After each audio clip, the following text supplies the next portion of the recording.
Hello, ഇന്ന് നമ്മൾ Tamil Nadu special പൊങ്കലാണ് ആക്കുന്നത്. അതിന് വേണ്ടിയിട്ട് ഞാനിവിടെ അര ഗ്ലാസ് പച്ചരി എടുത്തിട്ടുണ്ട്. അതിന് ചെറുപയർ പരിപ്പാണ് ഇട്ടിരിക്കുന്നത്. അത് 1/4 ഗ്ലാസ്സിലും കൂടുതലായിട്ട് എടുത്തിട്ടുണ്ട്.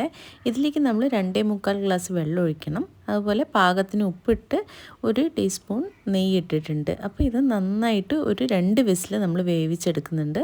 അത്രയേ വേവേണ്ട ആവശ്യമുള്ളൂ. അപ്പോൾ നല്ല വെള്ളമൊക്കെ നല്ല പാകത്തിനാണ്, നല്ല ഇങ്ങനെ കുഴകുഴായിരിക്കണം കേട്ടോ. അപ്പോൾ വെള്ളത്തിൻ്റെ അളവ് പ്രത്യേകം ശ്രദ്ധിക്കണം. നമുക്ക് ഡ്രൈ ടെക്സ്ചർ അല്ല വേണ്ടത്. ഇനി ഒരു അടുപ്പിൽ നമ്മളൊരു പാത്രം വെച്ചിട്ട് അതിൻ്റെ താളിപ്പ് റെഡിയാക്കുകയാണ്. അതിലേക്ക് വീണ്ടും ഞാൻ 1 ടീസ്പൂൺ നെയ്യ് ഇട്ടിട്ടുണ്ട്, കുറച്ച് വെളിച്ചെണ്ണ ഒഴിച്ചിട്ടുണ്ട്. അത് ചൂടാകുമ്പോൾ അതിനകത്തേക്ക് ജീരകം ഇട്ട് കൊടുക്കുക. അതുപോലെ ഒരു പച്ചമുളക് കീറി ഇട്ട് കൊടുത്തിട്ടുണ്ട്.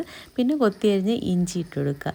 അതൊന്ന് ചൂടാകുമ്പോഴേക്കും അതിലേക്ക് പൊടിച്ച കുരുമുളക് പൊടിക്കുക വെച്ചാൽ ജസ്റ്റ് ഒന്ന് കുത്തി പൊടിച്ചാൽ മതി. ഓക്കെ, വെറും പൊടിയല്ല ഇടേണ്ട. അതും ഇട്ട് നന്നായിട്ട് കറിവേപ്പില ഇട്ട് കൊടുക്കുക. ഈ താളിപ്പ് നമ്മൾ ഇതിലേക്ക് മിക്സ് ചെയ്ത് നന്നായിട്ടൊന്ന് ഇളക്കി കൊടുക്കുക. നല്ല ടേസ്റ്റി പൊങ്കൽ റെഡിയാണ്. ഇത് ബ്രേക്ക്ഫാസ്റ്റിനോ ലഞ്ചിനോ എല്ലാം കഴിക്കാം. അപ്പോൾ എല്ലാ തമിഴ് കൂട്ടുകാർക്കും ഹാപ്പി പൊങ്കൽ.